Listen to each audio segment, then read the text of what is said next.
kemudian ini nyalakan. Tunggu sampai nyala. Panas.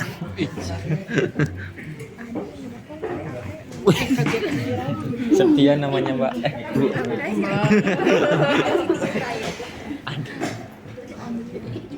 Bentar ya sampai nyala. Oke, di sini ada diagnosa, program, manual, menu, sama user.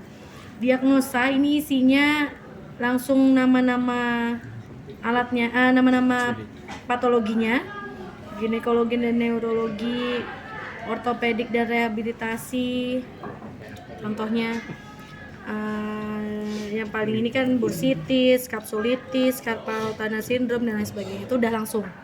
Jadi ini kalau di klinik atau di rumah sakit. Karena ini di kampus, kita nggak pakai itu. Kita pakai program 01. Ini intermittent. Nanti yang membedakan arus di sini. Kapan pakai ini, kapan pakai continuous, kapan pakai yang lebih besar itu nanti per kasus. Yang pasti ini pengenalan dulu. Program 01 intermittent, program 02 continuous. Kan gampang. Program 03 intermittent nanti beda ininya. 04 intermittent beda juga. 05 continuous. Jadi 2 atau 5 itu sama untuk kasus yang intervensinya dengan menggunakan continuous. Misalnya yang paling gampang kita yang continuous dulu. Enter. Kemudian berapa lama waktunya? Ini 8 menit, 9 menit. Nanti sesuai berapa. Tapi kali ini kita 1 menit dulu biar ini nanti kalau udah selesai dia matinya karena waktunya habis, bukan karena kita paksa.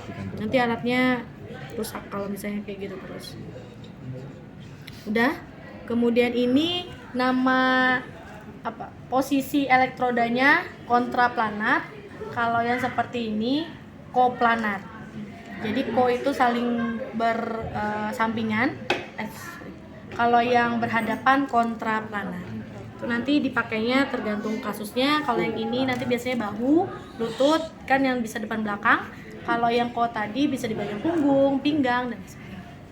Ini kemudian kalau udah siap kita posisikan start. Ini kita nyalakan intensitasnya, naikkan intensitasnya. Kemudian cara mengeceknya dengan menggunakan lampu neon. Apabila dia menyala berarti gelombang elektromagnetiknya udah keluar.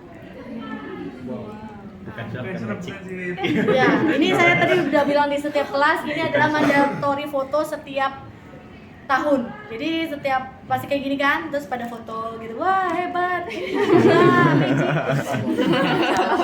Itu biasanya seperti itu. Nanti habis ini coba, boleh foto boleh.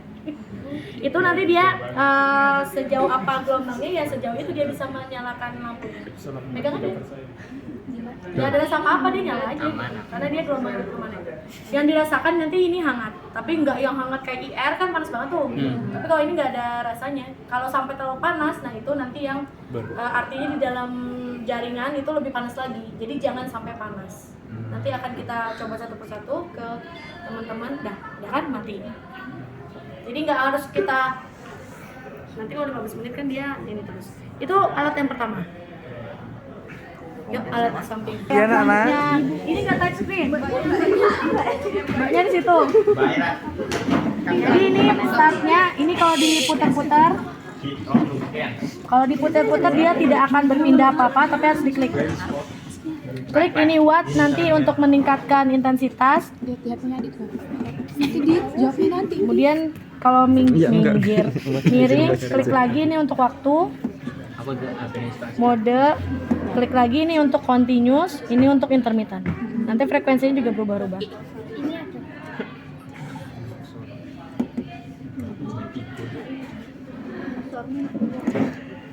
Ini untuk merubah hasil. Jadi nanti yang mana yang dia, ini yang berubah ininya nih.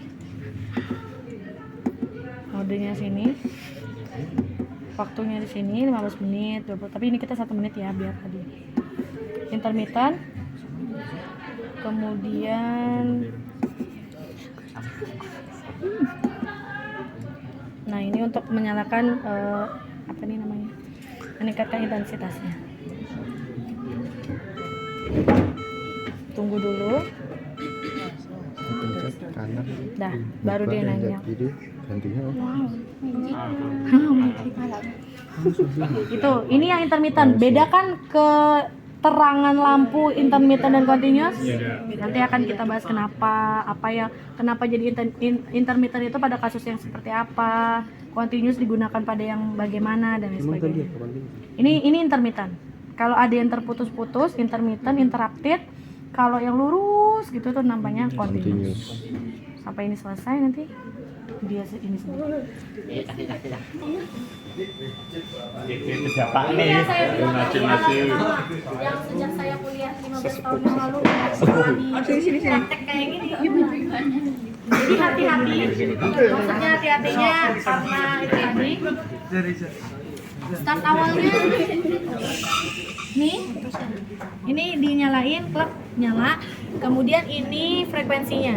Kalau ini nyala, ini continuous.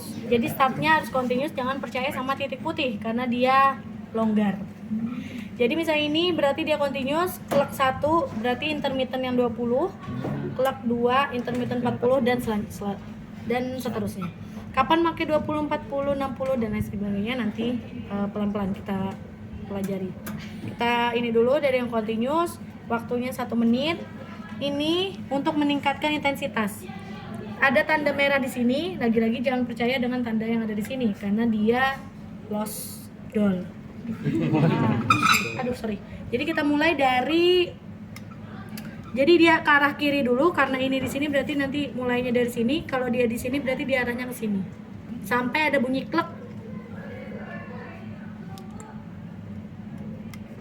Dengar?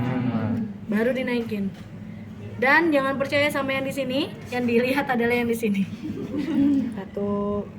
Nah, kalau di bukan kesalahan sih, kayak pelajaran yang bisa diambil pada saat yang ujian sebelumnya, karena dia mungkin nggak pernah pakai alat ini atau panik atau gimana, jadi dia putar sampai 5 menit ada. Gak ngerti juga kemarin itu kenapa, dan ini memang terjadi. Maksudnya ada orang mahasiswa yang ujian seperti ini diputar, terus dia pura-pura diam seakan-akan udah 15 menit, padahal kan ini. Jadi dia bingung gimana caranya naikin ini. Saya nggak ngerti apa karena nggak pernah pakai alat ini. Jadi saran saya semua alat meskipun sulit emang yang bagian yang hijau tadi itu sulit untuk menggerakkannya. Males sama sini nggak mau nanti susah. Tapi nanti pas ujian praktek kalian nggak tahu kalian dapat alat yang mana, karena kita punya banyak alat. Beda halnya kalau kita punya satu, nah itu aja yang kalian pelajari. Tapi kalau misalnya nanti ujian tentang SWD, kasusnya ini, alatnya ini, dan tidak pernah memakai, biasanya kesulitannya di situ. Ini dipindah-pindah, kabelnya copot. Ini pegang-pegang, ada yang gelasnya jatuh ke bawah. Itu pas ujian praktek, dan itu nyata.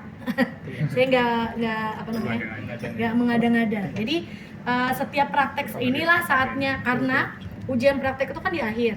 SWD MWD itu di sebelum UTS. Setelah ini nih alat yang lain tidak, biasanya jarang ada kesempatan untuk alat ini keluar lagi. Jadi kadang pas udah mau ujian praktek udah udahlah kayaknya kayak gitu aja gitu kan, karena udah nggak ada waktu lagi buat megang alat ini sehingga lupa. Dan itu tadi, oh iya seharusnya ini ada kleknya dulu baru dinyalain.